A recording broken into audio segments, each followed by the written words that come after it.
Nicky, Carew, thank you so much for being with us today.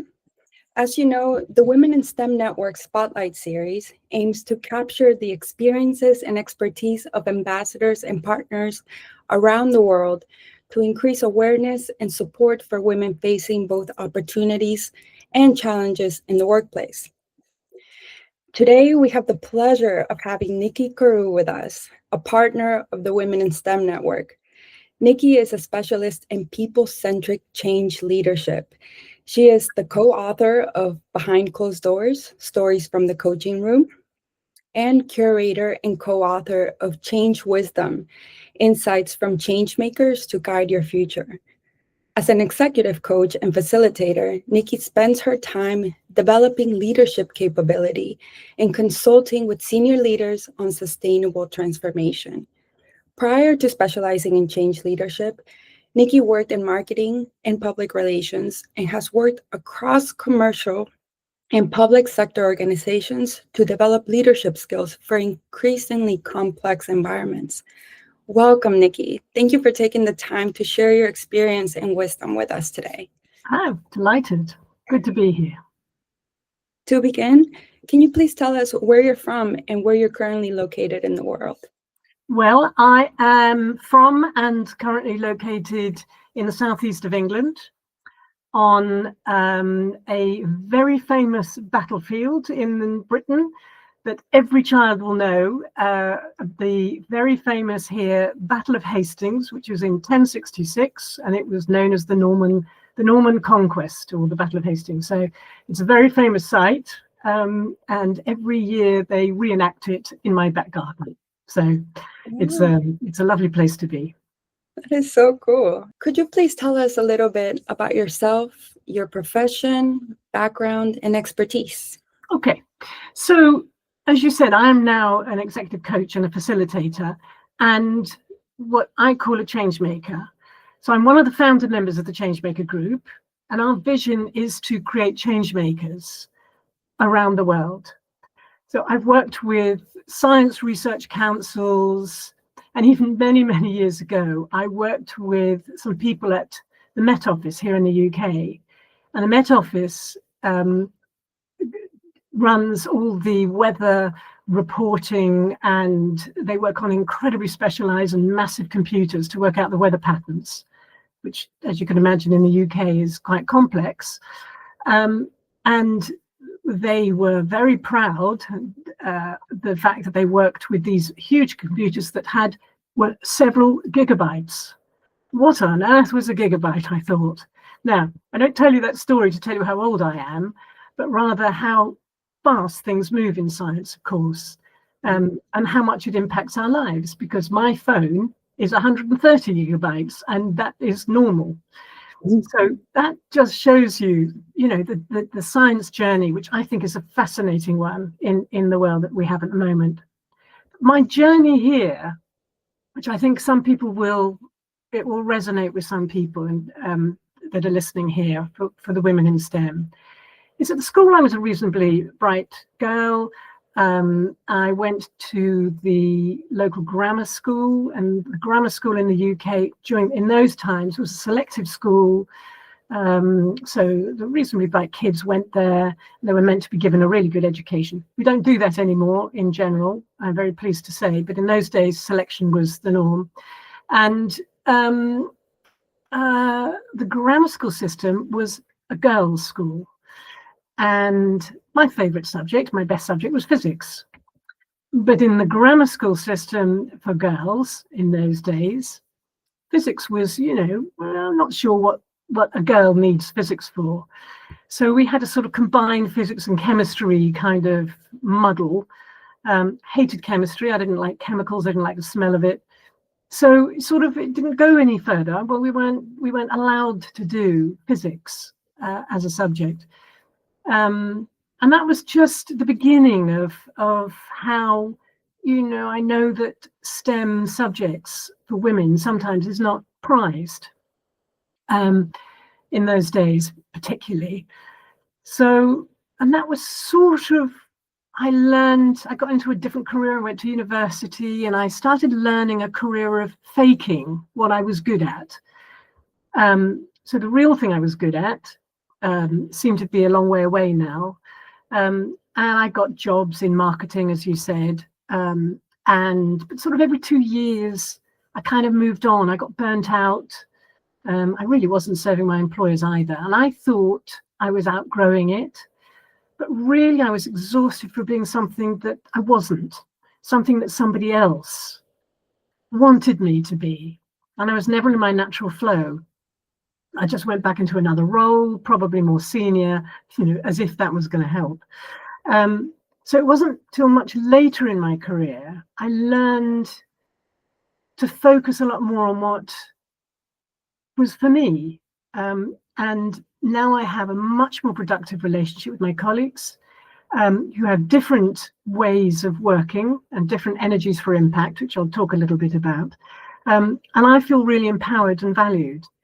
And so I learned what was my superpower and how to use it to have impact. And so now I've been 10 years as a Changemaker Group colleague and absolutely love it. Absolutely love it. Wow, what a trajectory. Thank you. Thank you for sharing that with us. Can you tell me what led you to become involved with the Women in STEM network? So my passion is to pass on the knowledge and experience to help others grow. That's to be change makers. As a woman of a certain age now, I've experienced many of the problems that impact women in the workplace. And I've now learned strategies in becoming a coach, getting an MSc, and learn more about the wider picture of personal change and organizational change. And what I love about Women in STEM is you lot, creative, curious women who want to have an impact. So whatever stage you are in your career, you're pushing the boundaries and making life better for everyone. So then as a change maker, it's my job to help people love the new world, love the new advances, and the new way of doing things and the new understandings, and encourage others to be change makers. So that's my personal enjoyment of being part of Women in STEM. Wow, and we need that more than ever today. It's women empowering women. Oftentimes, we are pitted up against each other in the workplace, right? Or we feel this sense of competitiveness that if maybe we're too supportive or trying to be too much our sister's keeper, that we might lose on an opportunity, or somebody else might take advantage, or maybe our kindness will be taken advantage of. But I think the opposite is actually true, right? That the more we are there to support one another, the more that we can rise together. Yes, there's a lovely expression that you don't, that goes something like, you don't shine a light by snuffing out somebody else's candle. You know, there's room for all of us here. Yeah. Yes, well said. What would you say have been some of your key moments for you in this journey, both in your coaching journey, in your transition to coaching, as well as in your journey with the Women in STEM network? So my journey into coaching was, I found myself working with people that needed some kind of allyship. It's a way of helping people stepping up, and I was able to do this because I had I had the training to do it. I had the support to do it. I'll be honest with you. When I first started, the people who were in the profession were doing a lot of you've got two problems. One is you're a woman and one is you're too young. And I thought, well, thank you very much. There's nothing much I can do about either of those. So I'm just going to ignore them. And so the more you ignore all those kind of that kind of advice, the better. That's not good advice. So yeah, no, that's and I get absolute enjoyment out of working with people and seeing people shine. And I did a session with Women in STEM about one's superpower, and I urge you to seek it out actually. So because it is about everybody's everybody having a superpower and urging people to live their superpower. So, I mean, the crux is, and I'm not going to go into it in a whole lot of detail because you can find it on in the website. But your superpower is built around what is your natural impact or energy. So that's when you're feeling you're in your flow, and that's when you're at your best, and that's when you have superpowers. And that's different for all of us, and often we don't recognize it because we think that's just what we're doing is easy, yeah, and that we're not trying to do it, and that often people value more what they really are struggling to try and do. But that's not where their superpower is. And when I speak with women, I hear how they feel like they're working twice as hard, but their careers aren't transforming the way they imagined. Most people think if you only worked harder or smarter, then everything they imagine for their career will happen. But what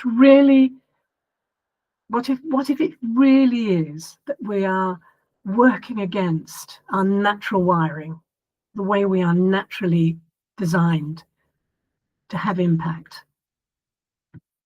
So here's the thing. Some people are quite successful effortlessly and others burn out.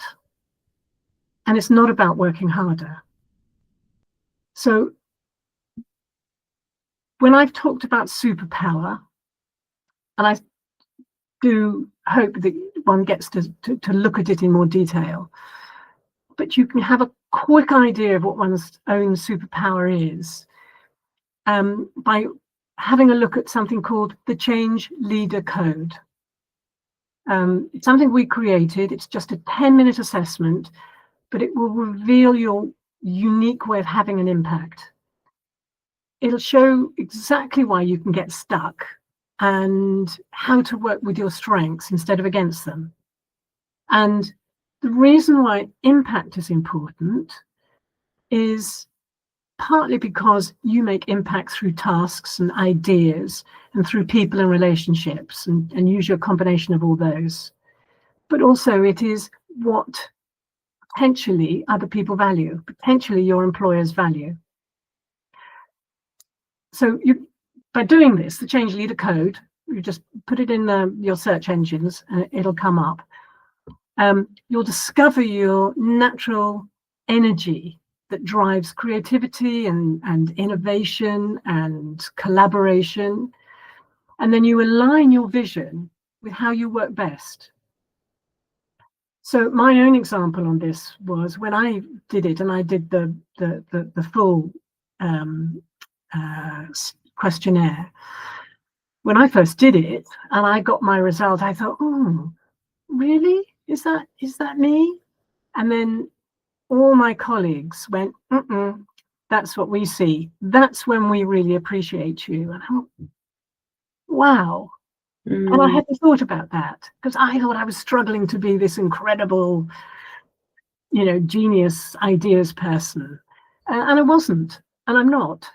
I'm actually somebody who knows how to get things done and knows how to relate it to the values. So that was such a release for me to know that. And now I am so much more comfortable in working in that way. So it's about being your own self, and there's no right or wrong, there's no better or worse, there's no single best way of doing it. Even for people in STEM careers who you'd think maybe have a common way of doing things, it's not true at all. Each individual exhibits a range of different ways of doing things, different energies. And they all contribute differently, and differently to the scientific process, and differently to understanding ways of helping people in STEM optimize their roles and contributions. So I really do hope some people do it. The Change Leader Code, just to repeat it, it's just 10 minutes. There's a very small charge, just 18 British pounds, 24 US dollars, 20 euros. But you will get a lot of extra information about your impact too. And it could be a really wise investment in your career. It has nothing it's not something that has that I benefit from, just to be clear, but it's much more that I use it a lot when I'm working with people, because it gives me a really good insight about how to help them develop their own superpower. Wow, that's so profound. It reminds me of moments in my own life in speaking with both colleagues, managers, and my own mother, even at moments when she has pointed out things like, for example, I'll be leading us both through a workout, and I'll just be naturally leading us, because I'm used to doing them all the time. And she's sort of new to the workout scene, but she'll say certain things to me sometimes like, have you ever considered teaching? Have you ever considered doing more instructive things, because you're pretty good at it? And in my mind, I never thought about being a teacher, or thinking I even have the ability or energy, as you put it, to be that sort of leader, I guess. And it's funny how you can learn about your strengths through others, right? It seems sort of obvious, but I've heard it put in different ways throughout different sources that I've reached out to in the past, that sometimes it takes tapping into somebody else, either a close one or something like this resource that you've mentioned, that to really find out what your strengths are, where they lie. Because oftentimes, as you also said or alluded to, is we think we're experts on ourselves, right? Naturally, we are our own experts, and we believe we know exactly what our skills are, or what we should be doing based on what we've been able to do, or what we've learned how to do. But sometimes our strengths lie in different areas that are sort of blind spots for us, that we don't often see very clearly. And it takes sometimes asking friends or family or colleagues, hey, what do you think? I don't know. I'm sure you know how to phrase it best, but what do you think my strengths are? Where do you think, where have you seen me perform strongly, or be able to really be a resource, be of help? Yes. So, And listen to that. Listen to your feedback.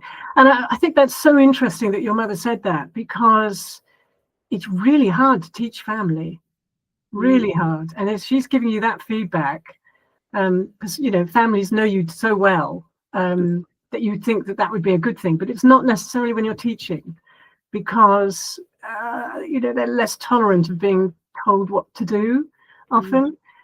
So that sounds like something that you really have excelled in. That's a good point. You're right. Usually family is more reluctant with you, right? Rather than with a teacher that they're paying to teach them or something. Yeah, absolutely. Right. Absolutely. Yeah. What would you tell other people who don't know about the Women in STEM network yet, or are considering getting involved in a STEM career, especially women?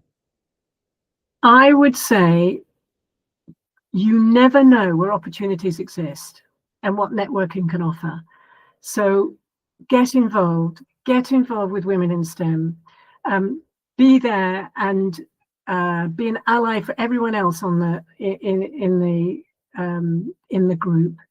Make use of everything that Women in STEM offers, all the networking resources, all the information they've got. And if there's something else you want that it's not delivering, ask for it. That's how these things grow. I think that kind of community that it can offer can be really important in anyone's career. In your opinion, what are some steps that we can take to bridge gaps in STEM careers for women?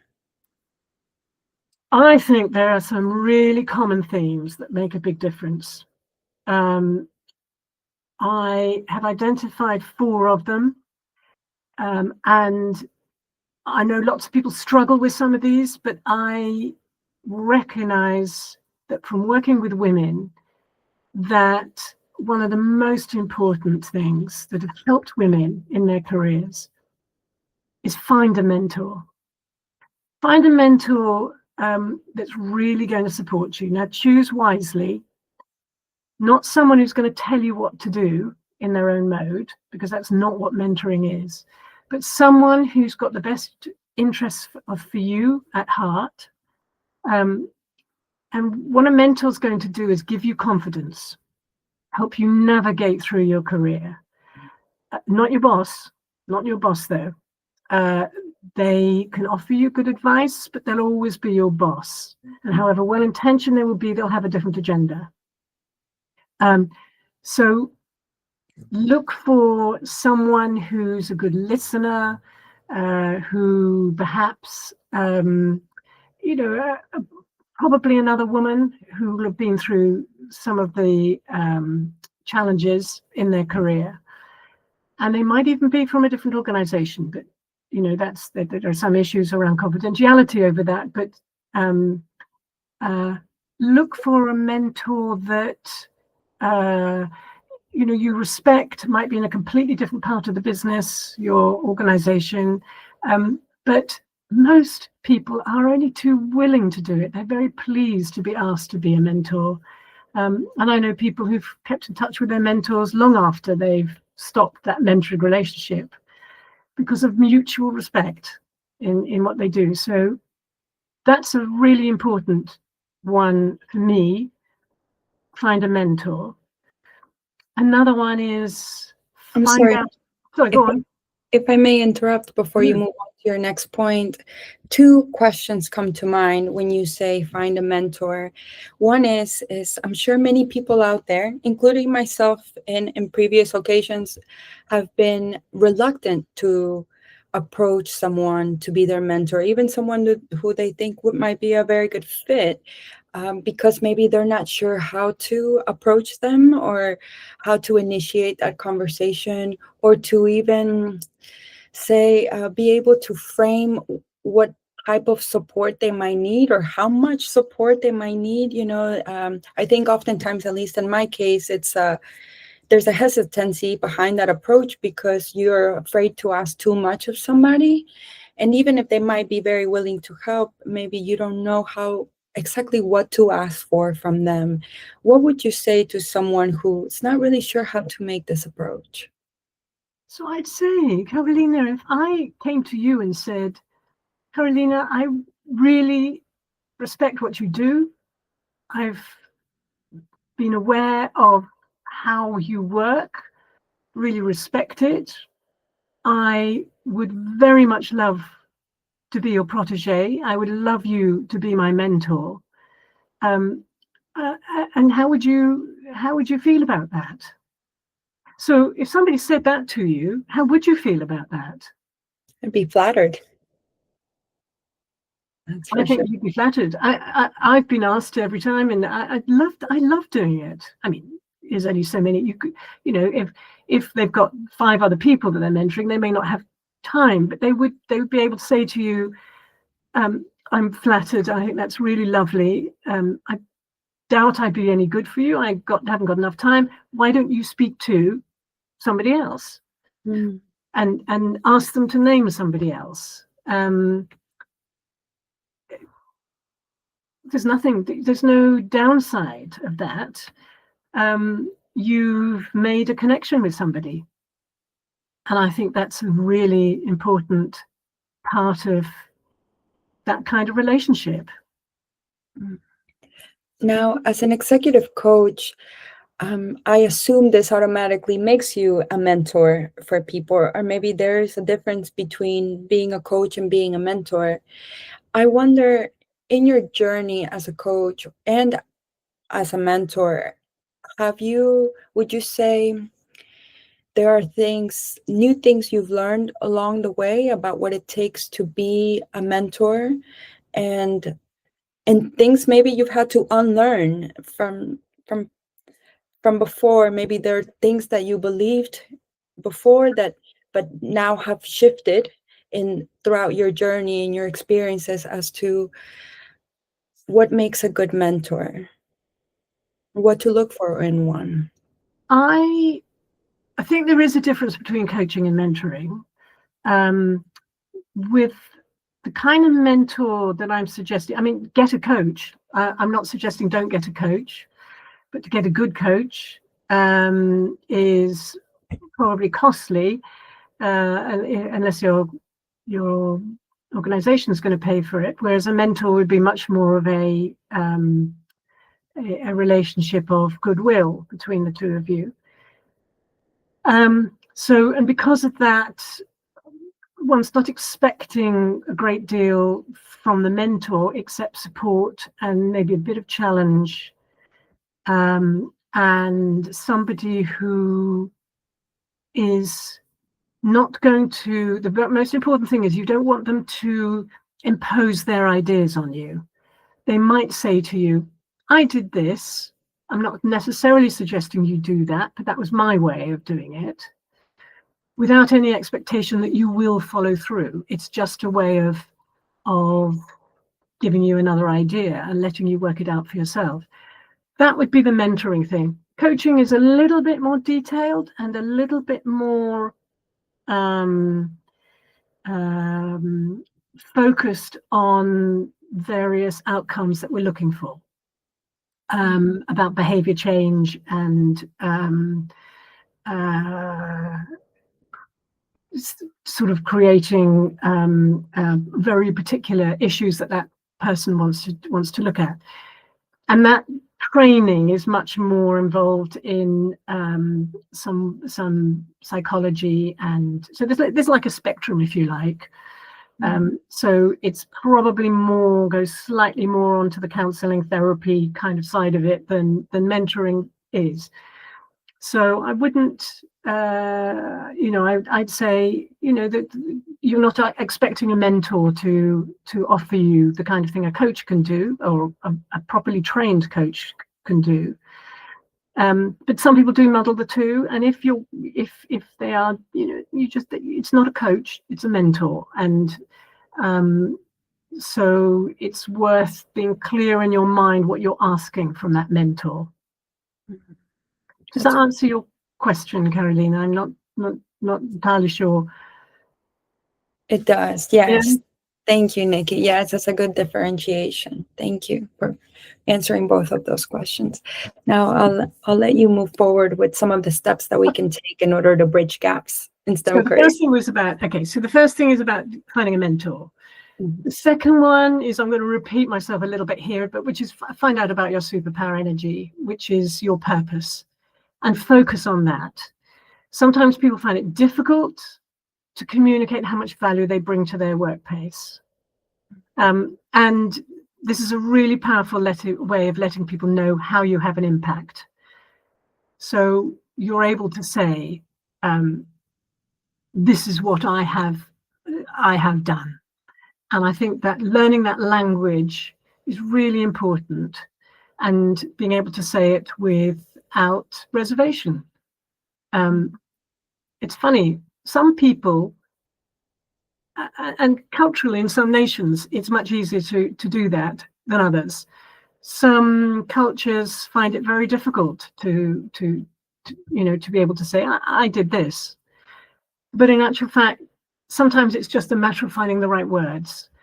And that superpower impact thing, which again, I suggest go back and have a look at the webinar I did before. We'll go into it in a bit more detail, but it'll give you a better language to be able to say that you can do it with impunity. So superpower is my second one, mentor, superpower. Third one is everyone's hated advice, but it's network. Because people who network wisely get known. Visibility matters. Now there's another whole, I might need to do another whole session on how to network well, but the point is to go into it with a purpose. There are networking sessions that are about making connections, and there are sessions that are much more focused, and you get opportunities to ask specific questions and needs. But either way, find out what kind of networking session it is and go with a purpose. So, what do you want to get out of it?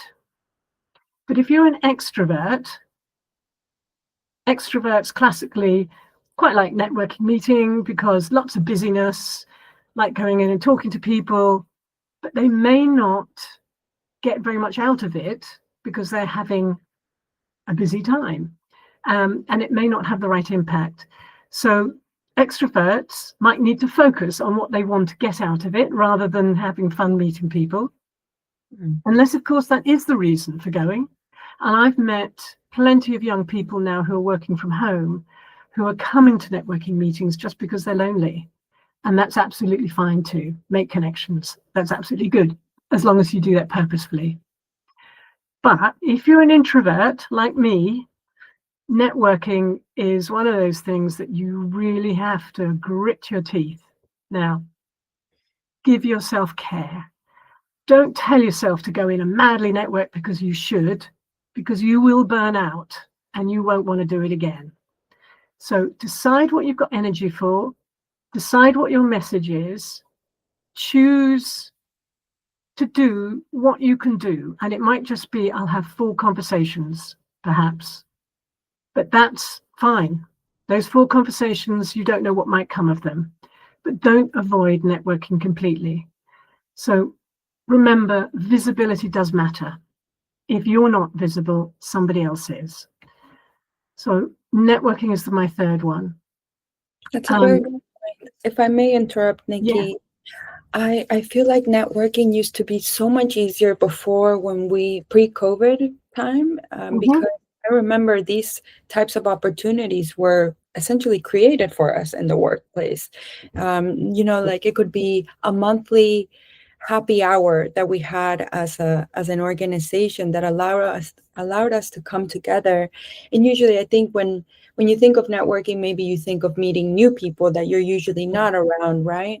But oftentimes I found that before, when we were in office, when remote work wasn't so common, these opportunities there were a lot more of these opportunities to network. Maybe I just stopped seeking them out because before they were sort of presented to me more than I felt the less need to seek them out. And now I feel like with this remote work, to go back to your point, that some people go to networking events just because they're lonely and they're used to now being cooped up in in their own home all day, for doing remote work. So I do think that things have shifted a little bit, right? At least in the United States where I've lived, or based on my own experience, for having gone from an office environment where these networking opportunities were often just presented to me rather than me having to seek them out, to now working remotely and feeling like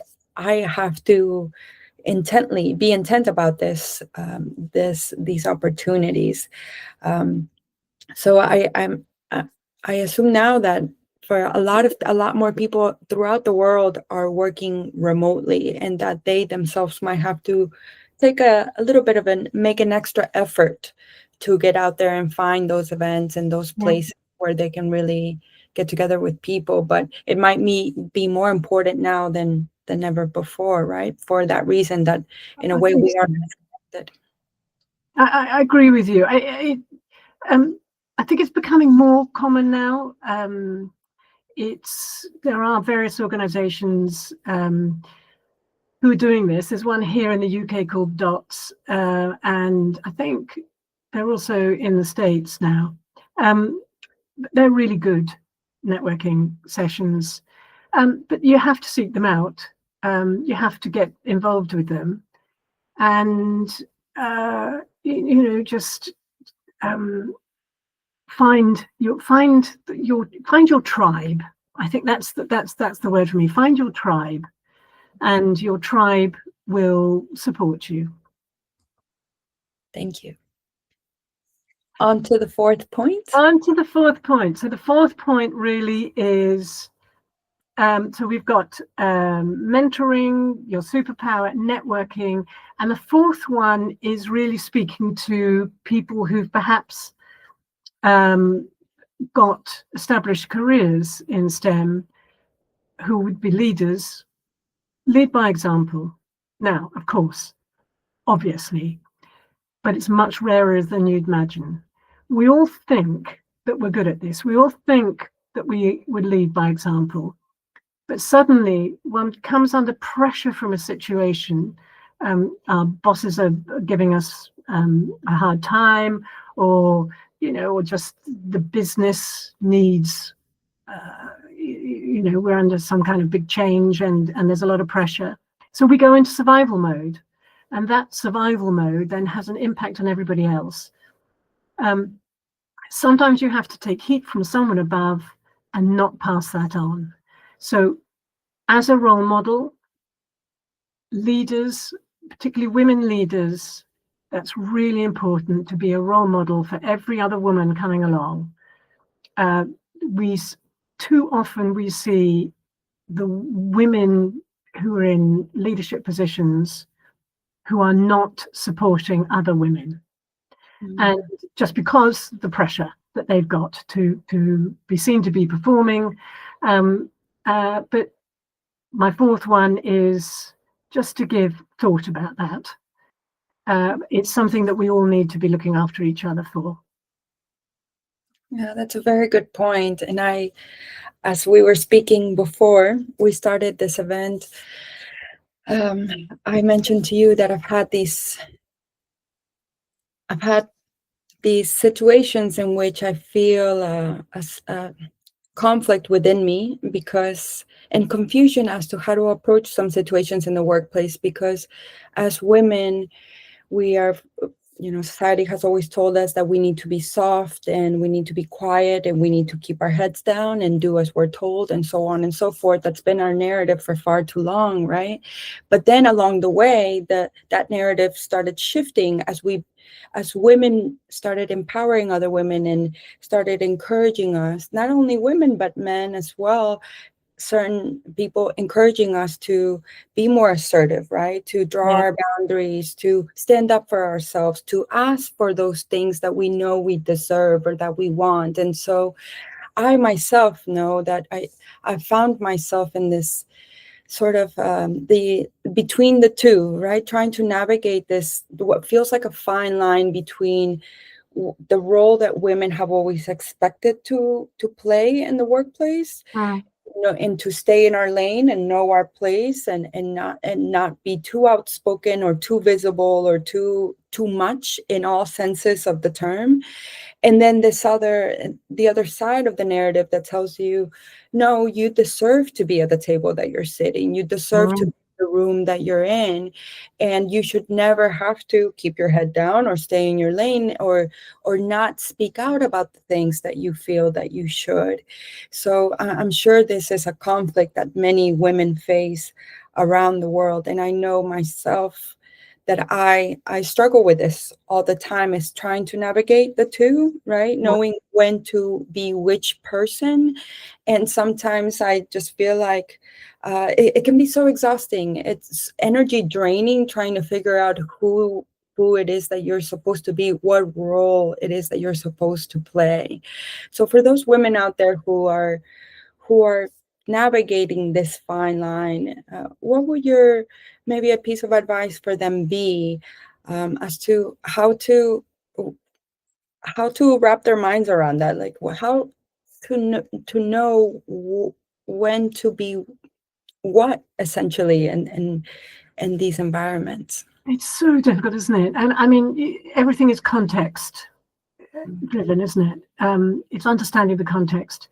But as you were talking then, a thing that really was coming into mind, which is things have changed dramatically in the last few years. And one of the things that's made a huge impact, and I don't want to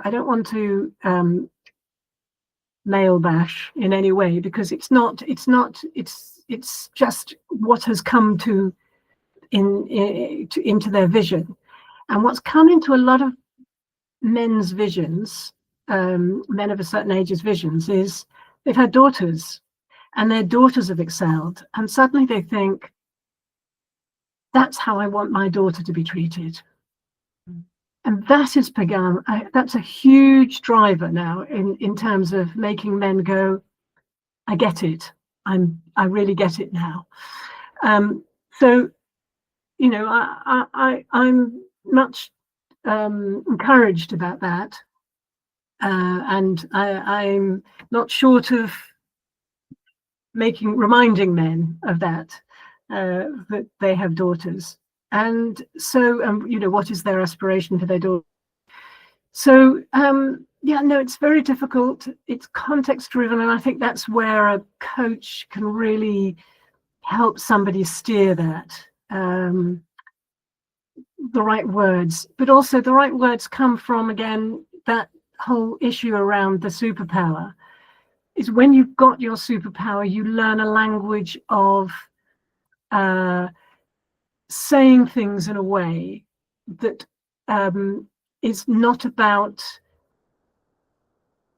it's not a way of slightly griping about it. It's about saying, this is what I'm good at. This is the impact I'm having.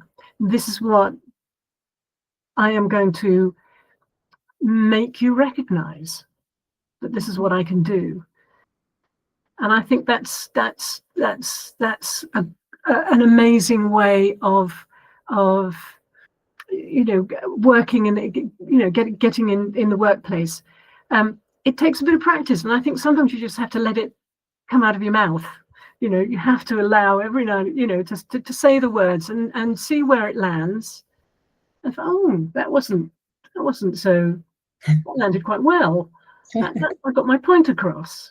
Sometimes you just have to do it, and not think too much about worrying about how it might land. That's a very good point. I've been in both situations in which, when I've stood up for myself in two different organizations, in one of those organizations, standing up for myself was rewarded. I heard my male boss at the time say, I'm all for people advocating for themselves. I appreciate you coming to me with this request. And, these are the steps that we can take in order for you to get to that promotion or to this next level. And so for me, that felt, as you just showed yourself, that it felt empowering. It felt invigorating. This sense of relief that standing up for myself got me to the point where I wanted and I felt I deserved to be. Now, in another scenario, in a different organization, standing up for myself wasn't welcomed.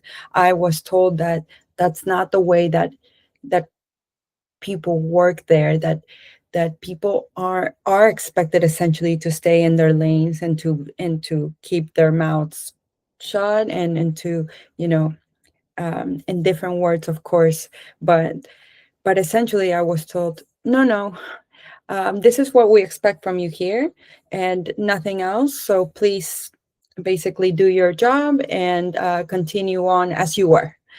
And in those situations, of course, my immediate instinct has been, well, maybe I don't belong here. Maybe this isn't the right place for me. Is that what you would say? I realize, to your point, this is very context driven and everybody is different and everybody's situation is different. But for women and for people in general who stand up for themselves, who speak out in the most professional way that they can, in the best manner that they find that they can do so, and they find that doing so is not welcomed, it's not well received, what would you say to them? Is that a moment in which maybe they do need to reconsider where they are working, or if they want to remain? Anybody in any position. I mean, I would say the example of your first organization, I'd say they are an innovative, creative organization that listens to diverse opinions and has a very good chance of surviving in a change-riddled world.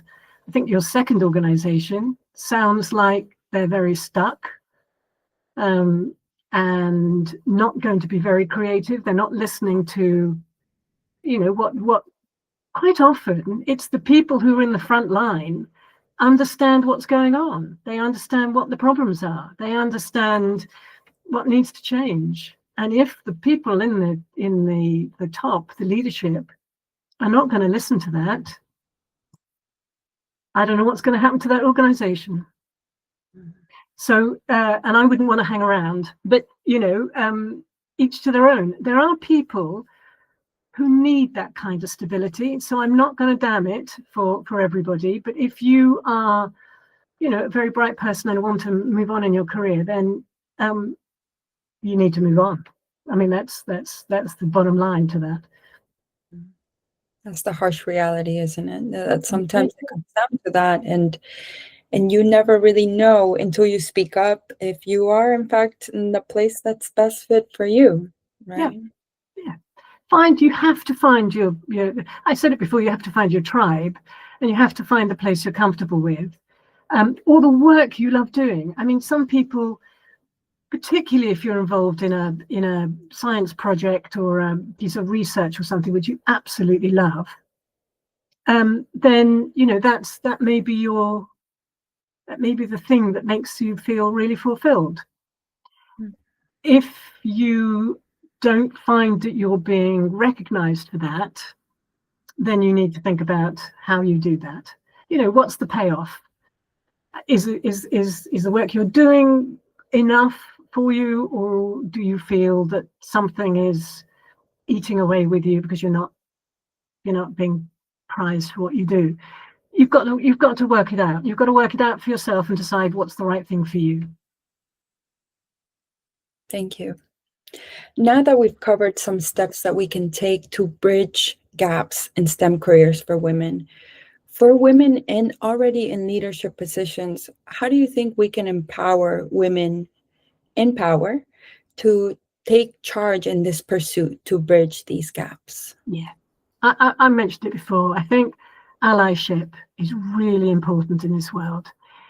If you're asked to be a mentor, then think about it being seriously. So this is now being a mentor. This is going back to what you were asking before, which was, how do I ask somebody?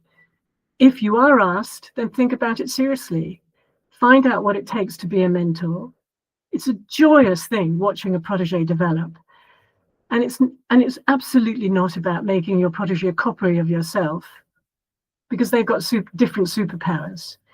You need to be a good listener, and you need to help your protege discover things in their own way. But that way, and again, it comes back to the conversation we were just having, that way you have diversity and originality. And in STEM, that's where new stuff comes from. That's what we really need right now. So helping them discover their superpower. I know there may be fewer women in STEM, in the STEM world, but so you may not find the right mentor in your organization. So go outside your organization. Most people are delighted to mentor. You might find them in a networking situation. I think I said this before. Obviously, be mindful of confidentiality and make that part of your agreement. But your relationship is about an individual blooming in their own creativity, not about anything to do with organizational procedures or anything like that. So I think that's really important. I think the whole gender bias thing is very difficult. It's been a difficult one to break down. It's still a surprise how strong that still is. I think the Change Leader Code superpower helps here. I think I mentioned that to you. It does give you a language of impact. I think that allows you to speak in a way that doesn't sound like that you're complaining, or you are talking about the benefits of what you're bringing to the party. So I think that I'll talk a bit more about that in a minute. So it's not enough just to know your superpower. I want people to be appreciated for what they do. And so that means learning maybe a couple of tactics. And I wished I didn't have to talk to people about this, but there is a reality that one can be easily mansplained or harassed, or things don't quite go well in the workplace. And it's just because there's a culture of it. You know, it's so ingrained in how that whole gender thing and diversity is operating, and it's, one would hope that it was getting easier, but it doesn't seem to be lately. So one of the tactics I wanted to name is what I call naming and norming, and that is not assuming that something you've done that you're proud of and that has had an impact will be respected as having value. It's easy that to be overlooked unless you make it clear that it was your intentional action to, whatever it was, to increase effectiveness as a strong member of the team, or by deciding to do that kind of work. By offering an alternative to an old norm, you're going to create a new norm. So what you have to do is, if you keep renaming something, then eventually people will start seeing that as the new norm, the new way of dealing with you.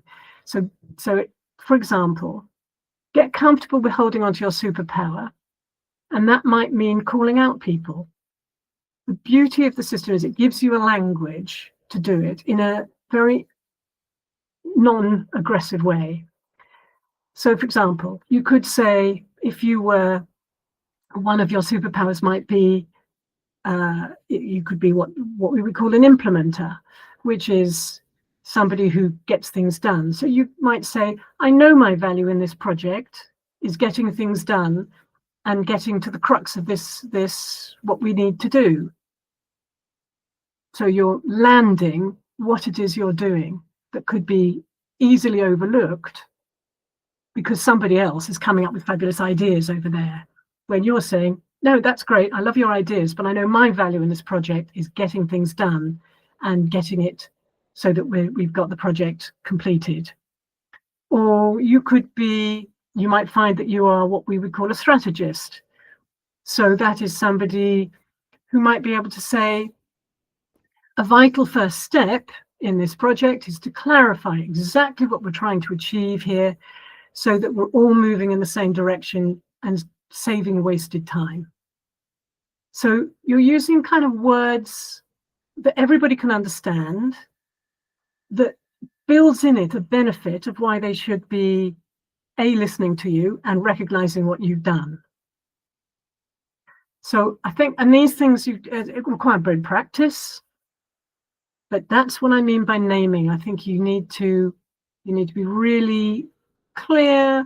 It's a bit that we were talking about, not being frustrated of something happening and then you not dealing with it at the time, and then you come back to your home and you go, oh, that so drove me mad, and I didn't do anything about it. You have to name it there and then, in a cool, calm way of doing it. And another side to that is when people take your ideas as theirs. You gently call them out in the group. You'd say, X is agreeing with me, and that's exactly the point that I've already made. You have to name it. So be ready to do that. Now, what happens is that quite often when these things happen, you're not prepared to say those. So by being aware of using some of those expressions and having them in your back pocket, if you like, when they happen, you know what to do. It's very easy to go into a meeting and be taken aback by something like that. So it's about positioning. It's about positioning and the space you occupy in the audience's mind. And you don't control that, they do, but you can influence it. Wow. You draw on two very, very important points. Oftentimes in the moment, it feels frightening and very difficult, right? Your voice even cracks. In my experience, I know when I've known that is the moment to stand up for myself, and I get ready to, and something just kind of, my words can't seem to come out. And usually that's because I don't have the language ready to go. To Yeah. your point, I don't, there's so much power in having language around these things, right? There's, like we know in many aspects of life, it's hard to find understanding and to be able to communicate what it is that you want and are seeking for and need, because you don't have the language at hand to be able to convey those things, right? And so I think in those moments, it might feel a lot less threatening, intimidating to be able to speak up for yourself and to ask for those things that you want and need. Um, it I'm sure it will become much easier and feel a lot less threatening to do so if you do feel like you have language around it, language that you can use in those situations, right? I know in the past it's been really hard for me when I haven't felt like I've had those things ready to go, but that can be very empowering in those moments. And to your point, sometimes if you don't act in those moments, acting later, it doesn't have quite the same effect, does it? Or it doesn't, that sometimes moments really do pass us by, and it's important we act then and there with the right language. And if you name it at the time and you've got the words prepared, you can do it in a very relaxed, calm way. And if you don't have it or you aren't prepared and you do it later, it can come out as being slightly more aggressive. And it's annoying that those things go against you, but it can do. So that's why I say prepare it beforehand, have it in your back pocket, know what you want to say when it happens, because it will happen. And it doesn't matter how many times you have to repeat it. If it happens in every single meeting, it doesn't matter. It will soon stop people stealing your ideas, and they'll soon start saying, do you know what? I remember Carolina said this earlier. I think we should go down that route. That's what you're looking for. They won't steal your ideas so often. Very good points. Thank you. Nicky, where do you believe the biggest opportunities and challenges lie for women interested in STEM careers? Oh, do you know, the world needs you more than ever now. The world needs women in STEM. That's such a big subject, isn't it? I think negotiate the barriers, don't ignore them. And that's sort of what I've been saying all the way through this. You have to negotiate the barriers.